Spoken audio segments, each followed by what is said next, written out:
All right, so identify risk output, right? You have the risk register, list of identified risks, characteristics identify risks at a high level, and then list of potential responses. Let's talk about perform qualitative risk analysis. Perform qualitative risk analysis, the process of prioritizing risk for further analysis or action by assessing and combining their probability of occurrence and impact. So again, remember, it's quick, right? It's very quick and it's very cost-effective means of establishing priorities. And basically, it lays the foundation to perform quantitative risk analysis if required, okay? So here's we come to kind of a fork in the road, all right? So qualitative risk analysis, again, what are you doing? You're prioritizing. Basically, you're making a list and checking it twice.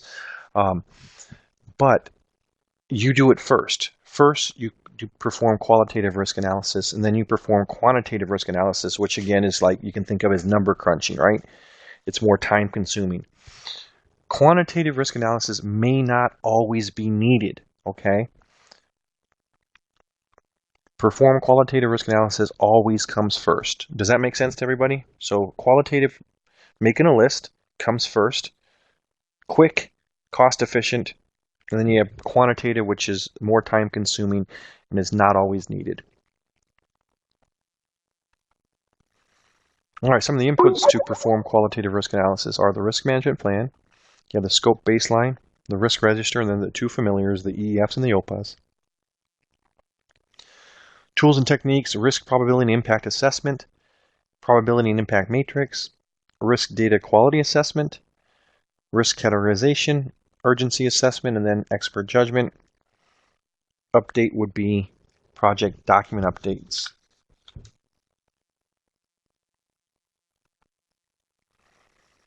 All right, this risk probability and impact assessment, this tool and technique assesses the probability that the risk events you have identified will occur, and it determines the effect their impacts have on the project objectives, including time, scope, quality, and cost. So on the exam, you might come across a question where they give you a table that's filled out.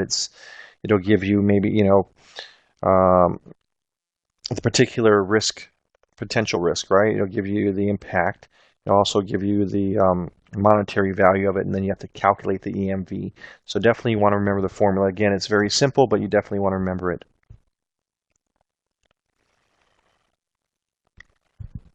All right, risks are now arranged in a matrix for further analysis as per the probability and impact assessment. The combination of probability and impact results in a classification usually expressed as high, medium, or low priority. This shall be as per earlier discussions made while preparing the risk management plan.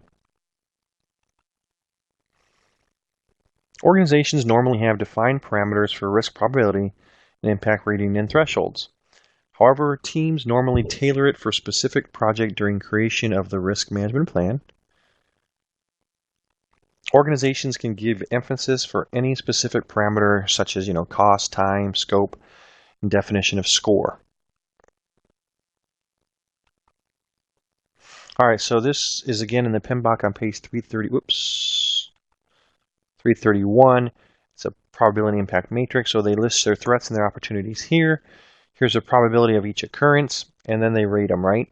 They put them into categories as, high, very high, and so forth. Become familiar with the table, but you don't need to really go very deep into it, okay? Any questions on it so far? Are you guys still doing okay? All right.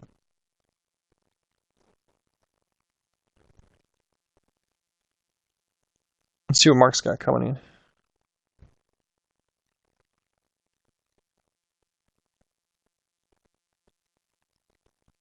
All right, perfect.